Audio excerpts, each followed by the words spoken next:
Save the best for last. Give your biggest Texas-sized welcome to Mr. Carl Weathers!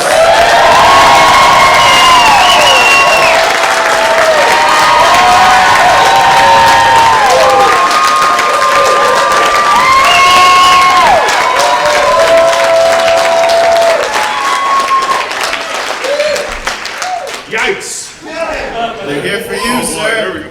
So what did I do to deserve this kind of applause? I mean, really? Oh, now I understand everything. It's not really me, it's Apollo Creed. I get it now. Dylan, here we go. Action Jackson! Trevor, Dylan, Mandalorian look, fan. hey, Grief Karga, the Mandalorian. He follows you everywhere. What about Chubbs Peterson? There you go, Chubbs, all right. Shadow Warrior. All these alter egos. Hey, man, thank you. Thank you for being here. All right, so I gotta ask a question before we get rolling here. Yes. How many folks in this room from Texas? Okay, I think I'm in the wrong state. I was thinking I was in Massachusetts, but there's no way, there's no joke in there anyway. I just knew there'd be a lot of Texans sitting here today. So thank you for the hospitality so far. It's been fantastic couple days to be here. So I'm yours now. No, thank you. Thank you for being here. Let's start out with your role that is probably celebrated the most in the horror community, and that is, of course, Predator.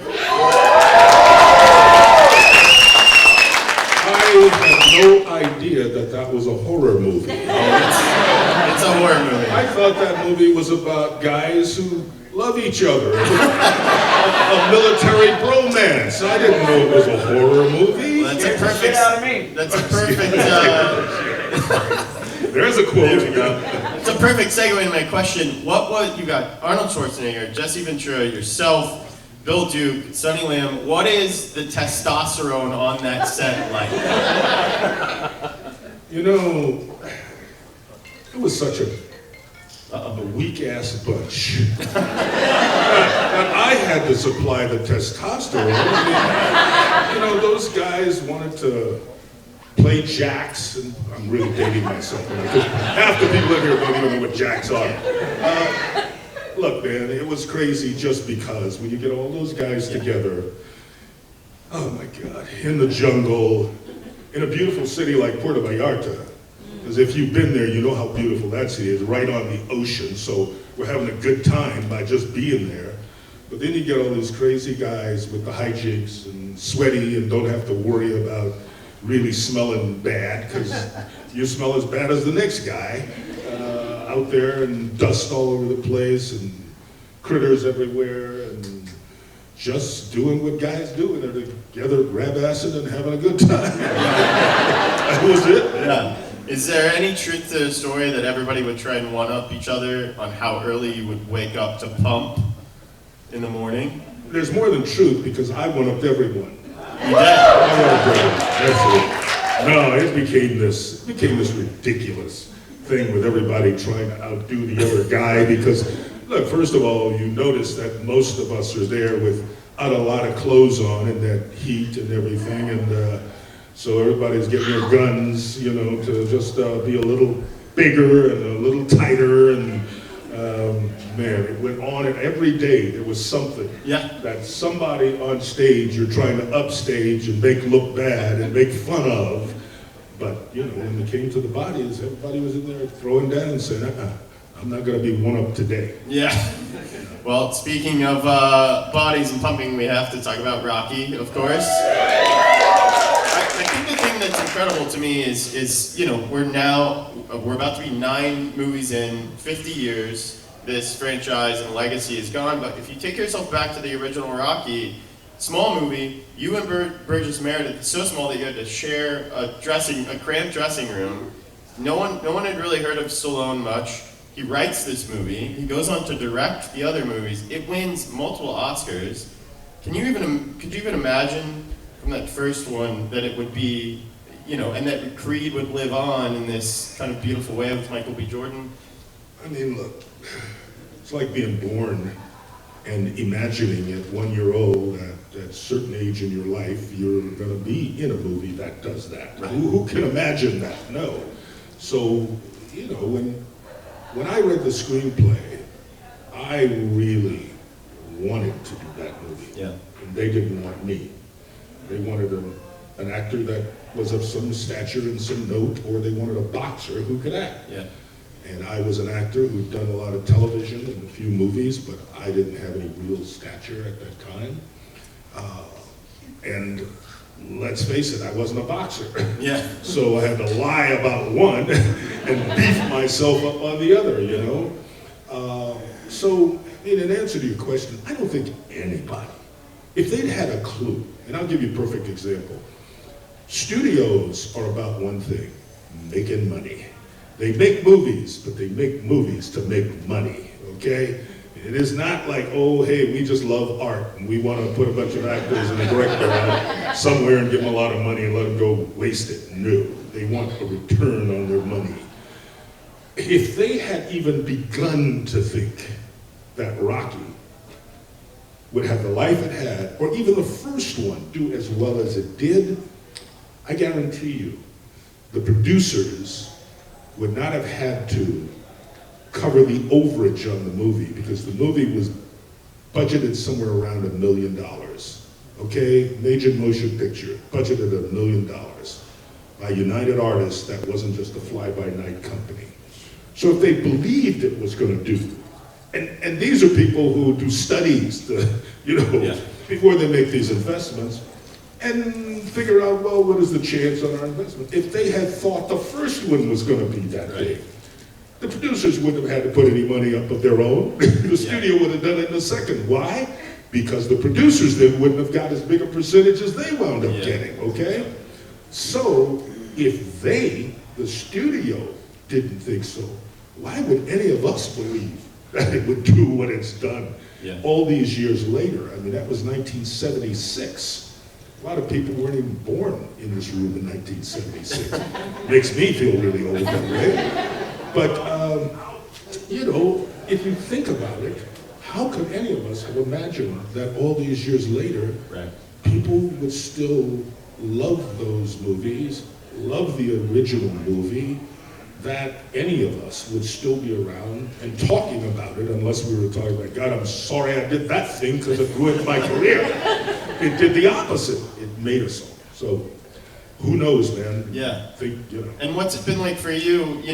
Now it's gone from Rocky to Creed, and you've seen your character's name live on. We're about to get the next one, Michael B. Jordan's kind of first directorial effort in this franchise. What's that like to kind of now get to watch it from that standpoint? I wish I could say something really, fantastic, but I can't, because I don't even think about it. Yeah. I mean, I wish Michael B. really well, because I think he's just done really well. And of course, the original, I guess the first Creed, you call it, because this is going to be number 3, I think. Right? Yep. Yeah, well, the first one did really well. I think they all did a fantastic job on it. And who would have thunk it? That even they get that far to making that. And now we're talking a third one in, maybe 8 years or something like that. So I don't, I wish him well. That's all I can say. But man, there's too much else to think about. Yeah. It's called the Mandalorian. Yes! There we go. You had my segue. I'm just helping you out here, that's all. Yeah, I appreciate it. That was a beautiful segue. So Grief Karga, I can't tell you, Filoni and Favreau have done a beautiful job bringing in actors such as yourself, bringing in people like, Rodriguez behind the camera, Danny Trejo, working with comedians. They brought in such a colorful cast of characters with people that Horatio Sands. People that come with this kind of weight, and if you're fans of genre, these are the people that you've always wanted to see in the Star Wars universe. So how did that kind of, were you a Star Wars fan? How did that all come about? How did you kind of land in the galaxy far, far away? I want to know that. Good question, man. Of course I was aware of Star Wars. You'd have to be under a rock not to be aware of Star Wars. And I'd seen the original one in San Francisco back in the 70s, the early 70s. And I remember standing in line with around the block to see this. It was down by the pier. There was a theater down there, in San Francisco. And, it was another movie. It was a good movie, but I didn't become one of these people who just becomes like enamored with the whole Star Wars world. I mean, I was too busy trying to, find a movie that worked for me with me in it, right? But all these years later, because I'm also a director and I'm in the Directors Guild and I have been since '93. Jon Favreau's in the Directors Guild and I was on the Western Council at that time and John was on the Western Council and National Board, as was I. And one day we were talking after a meeting and he mentioned that he had this project that he was doing and he was interested in me for it. Would I be interested in doing it? And I said, yeah, tell me all about it. And he told me about it. And it was Jon Favreau. So that interests me right away because the guy's an amazingly talented, successful director and has been an actor for so many years. So right away, yes, that's the kind of people I'd like to work with. Yeah. But then I went to meet him at, basically the offices and studio at that time. And we went into this conference room, which was probably about the size of this stage. And on all the walls, there was a door and a door on either end, right? All walls were covered with artwork for the Mandalorian. And I'm looking at the artwork thinking, this is incredible. Was it the same artwork that we see in the credits? Yeah, Wow. yeah. I mean, you see a lot of it on screen when we're shooting in the first season of The Mandalorian. It was what they planned to do and all that sort of stuff. So as I was looking at it, I just thought, man, this looks incredible. Yeah. And back to your question, it wasn't about Star Wars particularly for me. Yeah.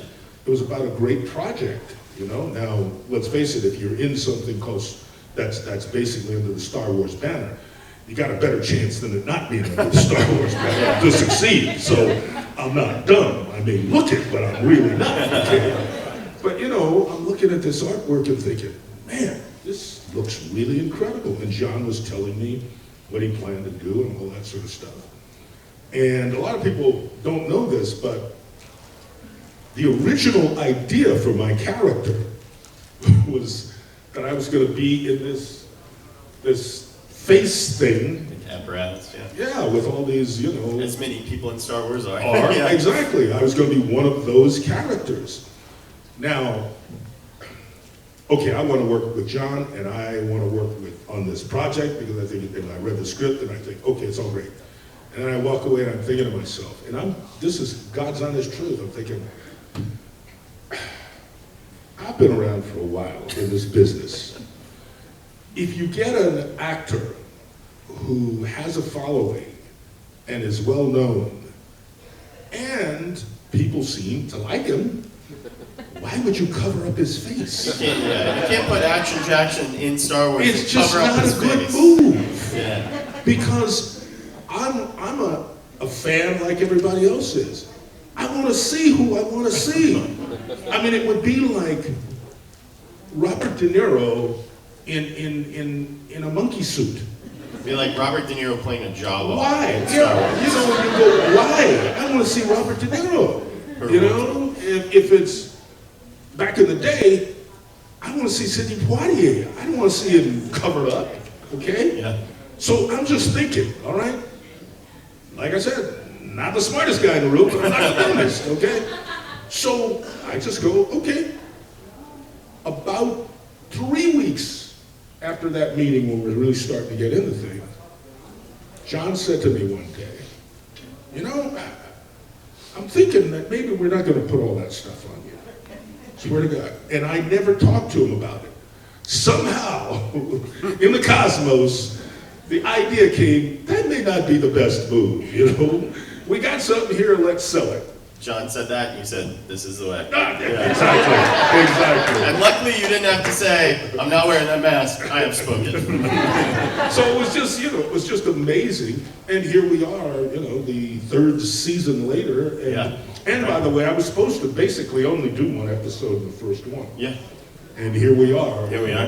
And I've directed 2 now, and because Yeah. I directed 1 this season and then 1 last season. I wanted to talk to you about stepping by the camera for that, because obviously you were a director before that, but I mean, The Siege, Chapter 12, is one of the most action-packed, incredible People like episodes. it. People like it. Yeah, thank you. It's a real fan favorite episode. What's the kind of, because they've really brought in an incredible pool of talent of directors, but not always people that necessarily make sense. But then you see their episodes and they, like Bryce Dallas Howard. Yes. You know, Yes. so did you get to kind of pick your episode, or how did that work? No, man. Look, I didn't get to pick that one, and I didn't get to pick the one this year. Yeah. You know, I mean, the draw is the draw, Yeah. and you play the cards that are dealt you. You Yeah. know, you can walk away if you want, but you know, make the best. Was that thing about lemonade? Yeah. You know, make lemonade out of it, man. So for me, it's all about walking in, and whatever the hand is that you're dealt, how can I play this hand really well? And with The Siege, you know, it was really fortunate, but I also acted in The Siege as I was directing. So that gave me another challenge, but in a way, it helped me a lot, because I can, as an actor now, through my voice, through inflection, through the way I read a line, through where I position my body, etc., after we've, you know, rehearsed the scene 1 or twice, I know where the cameras are going to be, I can position myself in a way that kind of entices or forces the other actors without even saying anything. I don't have to say anything to direct them, but I am directing them while I'm in it, right? Yeah. And there was an actual kind of ease in that, as opposed to when you're not in it. Because actors are I raised cattle for a while. I raised purebred Limousin seed stock for a while. And interestingly enough, you know, there was a director a billion years ago who said something like, actors are like animals, you know. And I don't think they meant it in a disparaging way, because I get it. Cattle are interesting in that cattle are herd animals. You put one cow over there by itself, it is not an easy animal to deal with. You put another one in the corral or in the space, guess what? They're going to wind up killing together. They are, you know, because they're herd animals. They need that sort of security. And actors are in some ways the same way. We don't trust unless we trust, you know, and you have to, in a way, sort of earn my trust. Yeah. And with directors at times cannot realize that and think that just because they get to say action and cut, that the actors are going to sort of follow them or follow their orders. Yeah. And it's a collaborative business, really. It's a collaborative art form, if you will, that everybody is contributing, you know, whether they're in front of the camera or behind. So you want to make sure that people feel, oh, okay, I get what you're talking about, that we're all sort of on the same page, you know? Because I've said this many times as an analogy, you know, if there were 4 of us and we're standing at an intersection, one on each corner, and an accident happens in the middle of that intersection, I guarantee you 4 different people are going to see 4 different things. And the same, only one accident happened. Yeah. But we see it from a particular perspective or vantage point. Right. And actors are the same way. So you've got to get us all basically on board with your vision and trust you. And when I've worked with directors like that, man, I worked with one director where I could go into my motorhome or trailer at the time, fall asleep, get some rest. AD would come knock on the door, wake me up, okay, we're gonna need you in 5 minutes or 10 minutes, whatever. Get up, go, what do you want me to do? Where are you gonna put the camera? You know why? Because I trusted that guy. Yeah. He was always on top of it, man. Yeah. He knew what he wanted, and he knew how he wanted to get it and cover it and all that. So you don't have to ask a billion questions, Yeah. you know? And actors, again, you know, long-winded answer, but we're very much the same way. So Yeah. working with actors, for me, in front of the camera or behind the camera, when you're behind the camera and you're working with them, you can get everybody to feel comfortable, Yeah. you know, and Yeah. feel that they can trust you and you're gonna protect them. Yeah. You're not gonna shoot something and make them look stupid. Yeah. You're gonna have it, you know, better opportunity to make it all work. So I guess that leads me to my next question. When you are directing The Mandalorian, how do you get Grogu to trust you? Because we all know that Grogu is real. Obstinate. He's obstinate. He doesn't want anything unless he's fed first. Okay? And he's still nursing. That's how young he is, okay? So we had to bring Mama Grogu out and, I guess He's looking at me saying, where are you going with this one? I guess from a serious standpoint, though, I mean, we were, as fans of not only Star Wars, but of fans of practical effects, which a lot of us love because of genre, seeing that puppet, which didn't feel like a puppet, was such a return to an art form that we don't get to see, and it's brought such emotion to the show. Yeah. Look, again, I'm not the sharpest guy in the toolbox, man, but by no means am I, the dullest. And, if you say that enough times, I'll get you guys to believe it. The first time I shared the screen with the baby, the very first time, I realized something. Because I liked the baby, and I believed the baby. I know you're going to believe it because I'm a fan. I'm an observer. I go to movies and I go to them to enjoy myself and to be entertained. And every time I had a chance, I did something to interact with the baby in a way that would entice you, the audience, to love the baby more. Wow. Because you know why? Because you're going to love me. I love that. If I'm treating the baby well, if you handed me your little infant, and I went goo goo gaga gaga, oh, and look at you smiling, oh, look at him, and make him smile, you're gonna say, I like that guy. Because that's the way we all are. That's just human nature, unless you're a really sour person who didn't want to have the baby in the first place. But, and so I was looking for opportunities to be in scenes with Grogu. Yeah. And if something wasn't written, I did something one time and I was asked actually not to do that. But here's the crazy thing. After I did it and it worked, I was never asked again not to do it. There you go. And we did a scene and I think it was in my episode, one I directed, where the Mandalorian lands, and he's got Grogu with him, and I grab the baby, and I'm hugging the baby, and I say, did he treat you bad? Did he treat you okay? And I turn to Mandalorian and say, hey, he said you treated him okay. Oh, yeah. And I go off with him, People loved it. They just loved the baby, And I got to give credit and props to the guys who operate the whole thing. Yeah. I got to tell you, they are magical. Yeah. They are magical. As you're directing, the one thing about the baby, it's one of those deals that you buy it when you watch the movie. Of course, if you're standing right there, and we've got 3 different versions of the baby. One's just what we call a stuffy, which is just a puppet, right? And then there's one that's kind of mechanical that works a little bit. And then there's a third one that's really on steroids, mechanical, does all kinds of stuff. But the crazy thing about the baby is it's all in the eyes. And the baby's eyes are right. Yeah. They're photographed right, and the light hits them right, and they're moving, and he's got this brow and all that stuff happening. That's when he comes alive. Yeah, totally. So for me, I'm always trying to get those moments on film when the baby is really alive. And Jon Favreau, let me tell you, this guy he's a monster with those kind of details. Yeah.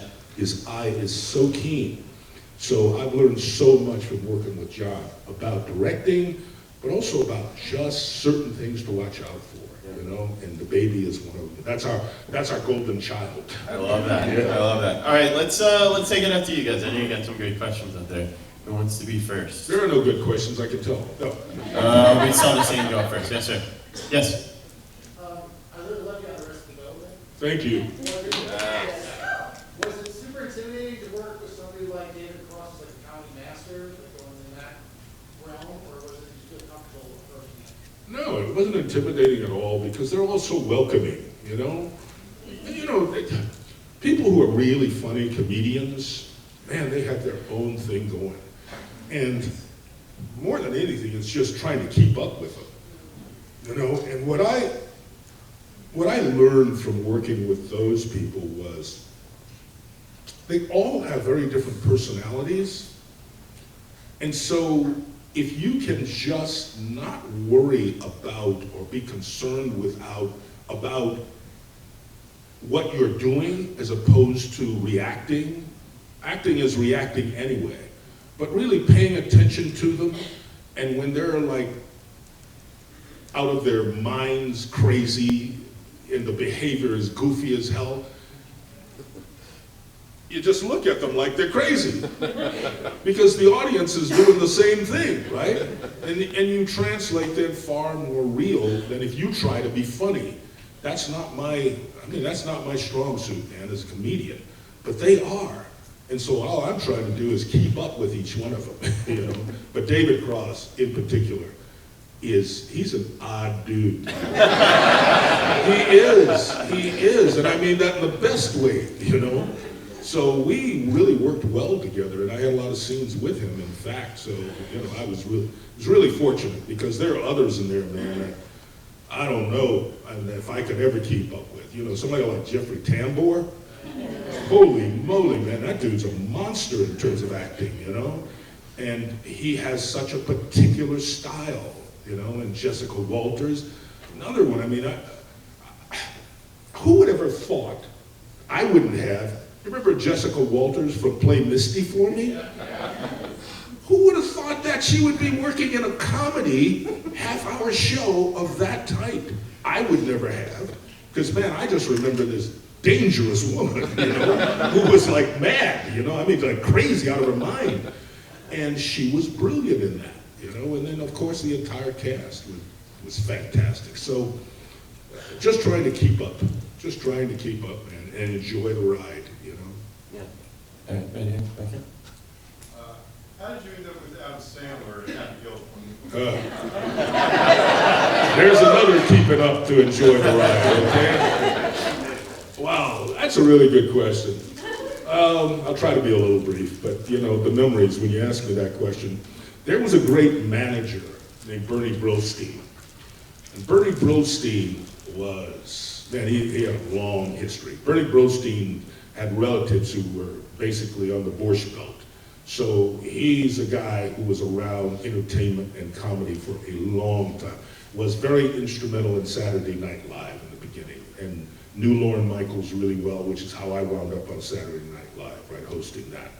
But Bernie, when I met him was, I think when I first met Bernie was when he was running Lorimar Studios. Lorimar Studios was bought by, well, Lorimar Studios bought MGM, the lot that MGM was on. So we were on that lot, which I'd worked on under MGM. I was under contract, and before that it was, I don't know, Columbia or something. I mean, I'd been on that lot a lot, right? But so Bernie, I think, managed Adam at the time, and a lot of other entertainers and guys who were on Saturday Night Live, right? And Bernie asked me if I was interested in being in this movie, or my manager talked to Bernie, and somehow there was this movie with Adam Sandler. And I read it, and I thought, oh, yeah, this is kind of different and funny. Yeah, why not, you know? And all I had to do was meet Adam, and if Adam was cool with it, then I was in the movie. And that's pretty much what happened. I met Adam, we had this meeting for about 40 minutes or so, and talked a little bit, and bang, Adam was a fan, and there I was as Chuck Peterson, and I love it, you're doing a hand, you know, a crazy hand, yeah, which was so ridiculous. How did that hand, was that gag in the movie before, or was it, or you had that in later? I know, that was, I had that thing during the entire movie. You know, what it was it was a hand, but it had a little, like, piece of metal sticking out the end, so I'm holding it in my hand, which is why it's so long, right? And I always had these long sweaters on, So if you really watch, like this arm is about, I don't know, 12 inches longer than this one. So when I'm pointing, there's a photograph when I'm pointing to Adam, it's like my arm's way out here and the hand's way out here. You know, another case though of, man, just paying attention, keeping up, you know, reacting, because a bunch of funny people. And the good thing about comedy, and you know, I've never done a lot of comedy. I mean, back in the day when I did television, I think the most comedic thing I ever did was like an episode of Good Times or something like that, you know. But, you know, that was pretty straight playing. I was playing a guy who was kind of like I am, you know. But on Happy Gilmore with this character, Chubbs Peterson, who lost his hand because an alligator bit my damn hand off. You know? I was reaching for the ball. It's just, you know, it's like how far can you take it before it becomes a caricature, you know? But it was funny also because Adam is such an amazing entertainer. I mean, he really is, and a damn good actor. I mean, he really is. If you look at some of the serious stuff he's done, like that thing he did with the Safdie brothers, man, that's a good actor. Absolutely. So, you know, we had a ball making that, man. We had an absolute ball making it. You know? I saw it all the way in the back. Yep, you. Yep. All right, I got almost a two-part question. So, do you have any interesting stories working with Hulk Hogan when he had that quick little cameo as Thunderlips in Rocky 3? And then in Rocky 4, did you guys like put it into perspective that that was actually one of the main things that launched his career? Wow. First of all, I never worked with him on either of those Rockies.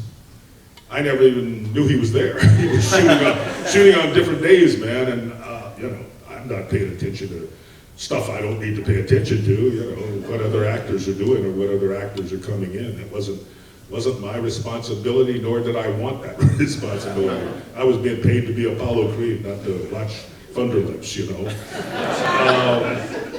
But, you know, we did work in a not so good couple of movies together that were made for television back in the day. Hulk Hogan and I did. But, you know, hey, you never know who's going to pop up sometimes, and he did a good enough job as playing himself, basically, you know. So, you know, more power to him, and it was good for the movies. It made people, I guess, probably who were fans of Hulk Hogan tune in, and that's what they're all about, man. As many people as we can get in there that can service the movie, but also get people to sit in the seats, you know, buy tickets. There you That's go. movies for you. We'll go right in. Yes, sir. You talked about your different fellow actors on Predator, Yeah. but unless you're into the movie and did your research, not a whole lot of attention gets pointed towards the main man, which is Kevin Peter Hall, the Yeah. Predator. Yeah. And we're big fans of his and what short time he was here with us. And of course, Predator started that series, and then one of the most beloved family ones is when he played Harry and the Hendersons. Yeah. Yeah. But how much interaction did you have with Kevin? Did y'all have any like offset adventures, or just what did you know of the man, and what was it like working with him? Well, interesting question. He wasn't there. He was not a part of the movie at that time while we were shooting it. Really? Was not. You know, this is movies for you. This is a fun fact. Here's yeah, I this think is you're the fun- going. He This knows is where fun, I'm going. yeah. Enlighten us. The first guy who was going to play the Predator was Jean-Claude Van Damme. Jean-Claude Van Damme. There are pictures around of Jean-Claude and I sitting beside each other on a log while we were shooting. And Jean-Claude was just really starting his career. But I gotta tell you, this guy had so much confidence in himself. I'm serious, folks. They had to be like, the Predator does not do splits. Please stop doing splits. Between the trees. Predator does not get between the trees and do splits on the Predator does not do kickboxing, Jean-Claude. And needless to say, the producers decided they made a choice that wasn't the best choice for the movie. That's how Kevin Peter Hall, by the way, all respect to Jean-Claude because the guy's had a great career. A great career. I mean, coming from Brussels and making his name and all over the world, you know, that's pretty damn cool. You got to give that guy props. But I don't think anybody knew what the heck they were going to do about the Predator and how they were going to actually carry this off. Because during the shooting of the movie, we had a couple stuntmen a couple times who would run from one location to another, and we were supposed to be following the Predator's movements. But most of the time, you know, was, okay, look up at that tree. You see that third limb from the top there? That's where the Predator is. He's standing there. He's going to jump off over here. And so that's, you know, that's like what you've been doing in acting forever in movies. You know, there's nobody there, or they'll point something up there and you've got a laser that's hitting it, and that's what you're watching and using the imagination. But I think the combination of the involvement with Stan Winston and the whole getup and finding the right guy in Kevin Peter Hall, I don't think you could have found a better, because of the size of the man and because of the way he was able to translate through all that stuff, you know, 'cause that's not easy to do. You know, it's like on the Mandalorian, I digress, but when you got that mask on, all these masks on, it's all with your body then. Because most of us, we read a lot from people's eyes, or we'll watch their mouth or do whatever, and it's facial, and that's how we see things and recognize what people are doing, and that's how we move, you know what I mean? I respond to you because of all that. But if you got a mask on, and your entire face is covered, you gotta move your body in certain ways that convey to the audience thought. Because that's what we're really watching. We're watching how a person thinks, and they're displaying how they feel based on the look on their face, et cetera, et cetera. So did Kevin actually, during the Never there. the part of the scene during the fight scene between Arnold, you know, That was all shot after the movie was finished. But was that Kevin? Yes, They were that was fighting Kevin. with him? Yeah, yeah. Okay. That was down in an area called Palenque, which is close to, I think to the Guatemalan border or something like that. So all of that stuff was shot after, but that's movies for you. I mean, Right. you can get so much done in post-production. And if you've got a really, really, really great script, which you begin with, you know, it's like blueprint to building a house, right? If you got that, and then you've got enough from the actors who were not covered up, you can really mold the movie if you know the movie you're trying to make, right? And I mean, with us in The Mandalorian, thank God for post-production, because all these people and stuntmen who cover for The Mandalorian, because he can't be doing that all the time on 3 different sets, working simultaneously. You have stuntmen doing this stuff, but he does all the voices. Yeah. So without that, it'd be a real challenge to pull this off. And this production team with Jon Favreau and Filoni et al., they do it so well that we entertain you, and that's the job. So with Kevin, man, they found the right guy at the right time and in the right movie. And then you said it, Harry and the Hendersons, come on, you loved him. You loved him. Just to sum up what you said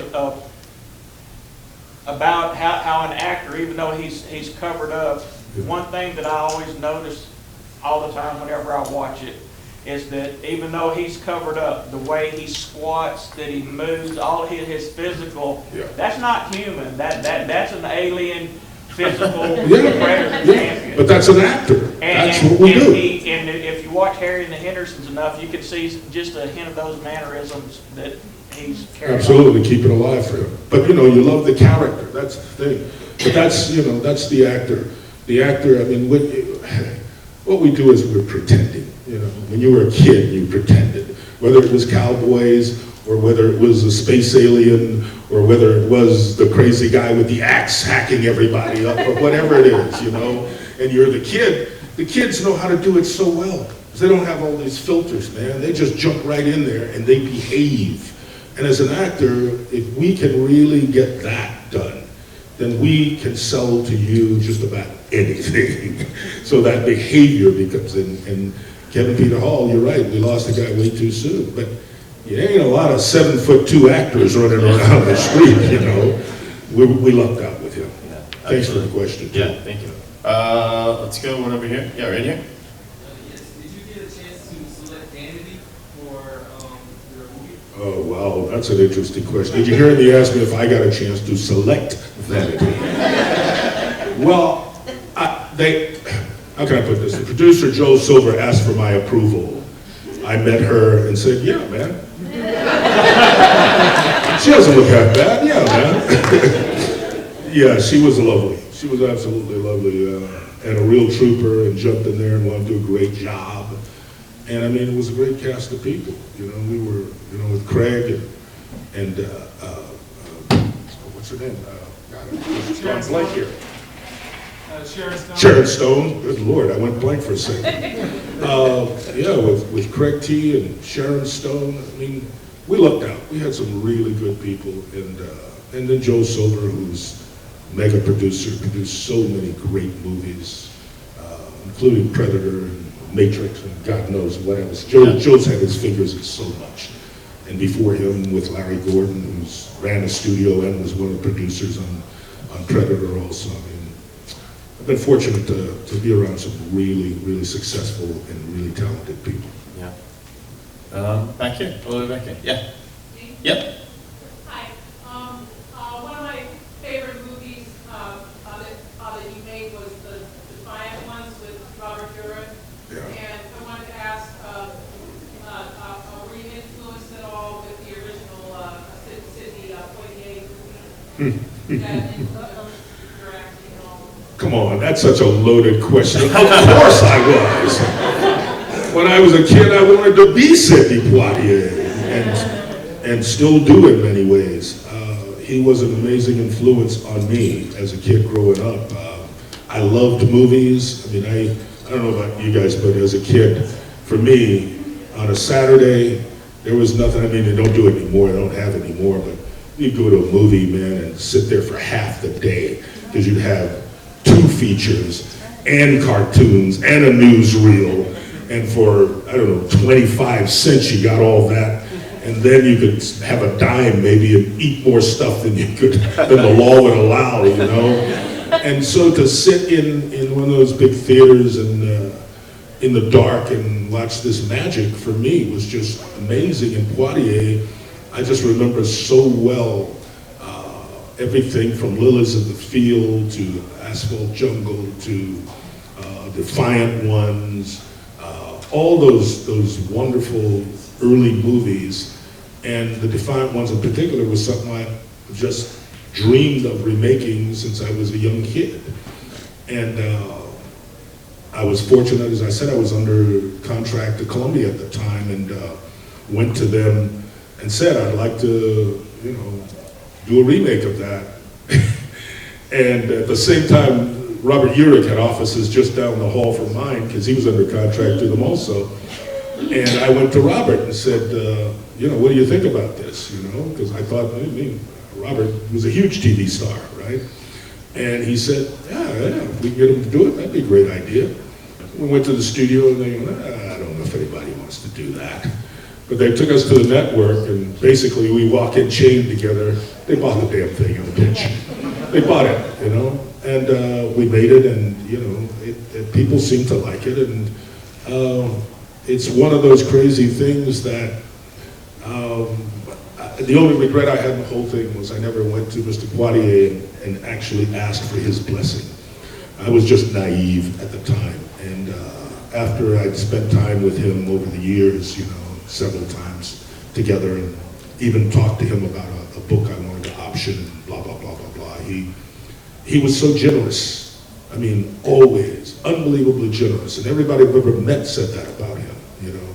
He was really a sweet, gentle human being, and an amazing talent. And for a young black kid growing up, I'll tell you, we did not have a lot of images on screen that were the kind of images that you wanted to necessarily emulate. And Poitier was like, you know, one of the first for me that you just go, wow, I want to be like that. you know, and then there was, of course, others. I mean, Woody Strode was one of my idols growing up. He did so many Westerns, John Ford and God knows who else, and Harry Belafonte, and I mean, there were so many, you know, but Poitier was like the man. He was the man. We lost a real giant in Sidney Poitier. Absolutely. Yeah. All right, we got time for a couple more. Yeah, right, we'll go over here. Yeah. Do you still have the top hat and the jacket for Rocky? Oh, that's such a good question. I ruined the damn top hat. Let me tell you, I have everything else from the first Rocky. I have it all. Wow. It's under lock and key. I have the shoes, the trunks, the bloody trunks, in fact. Wow. All that stuff, the gloves. You know what I did? Again, naive.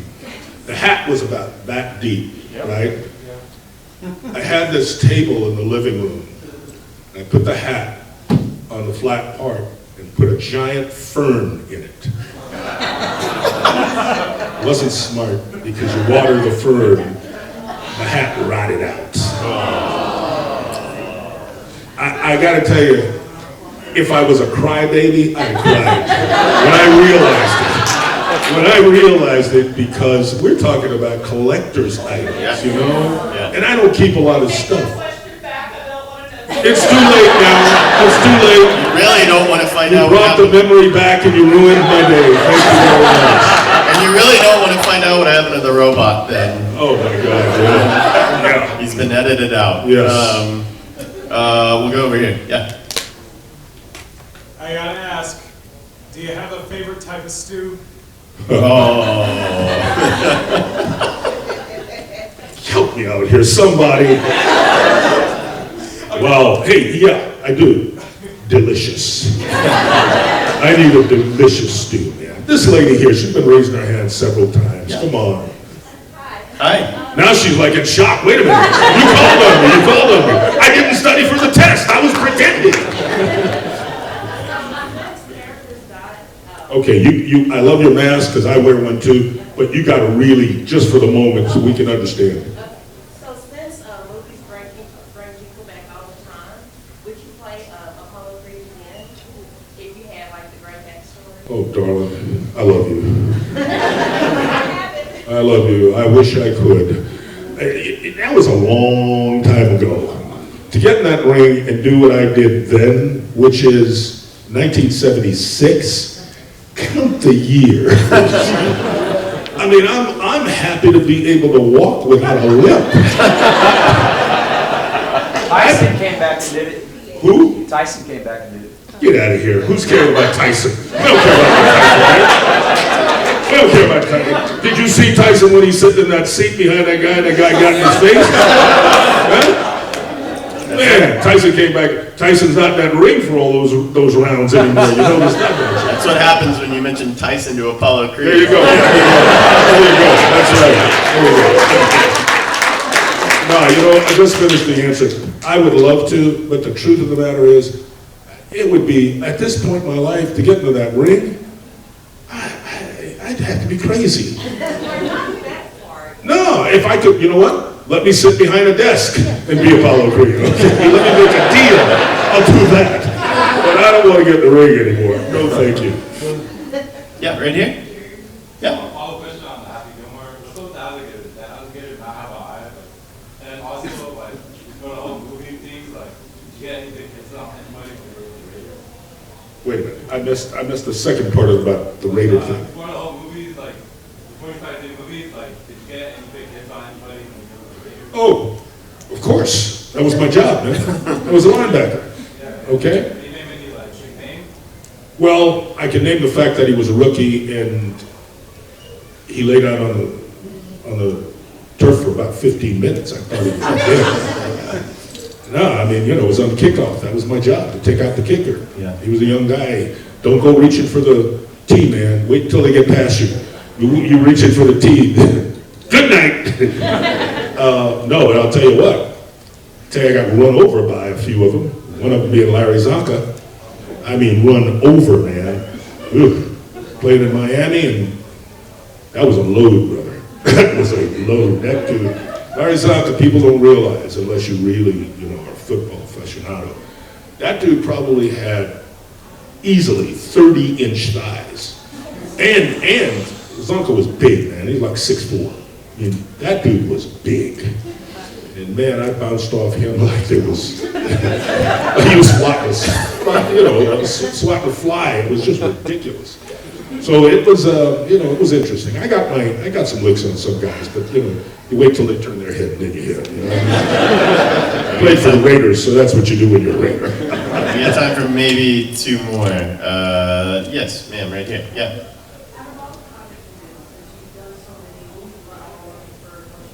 Okay, I don't know if you can hear, but I can hardly hear you. Sorry. I said, out of all your projects you've done, we all love you, and we enjoy your performance, and you're a director as well. What's your favorite project that you've done? Wow, that's a good question.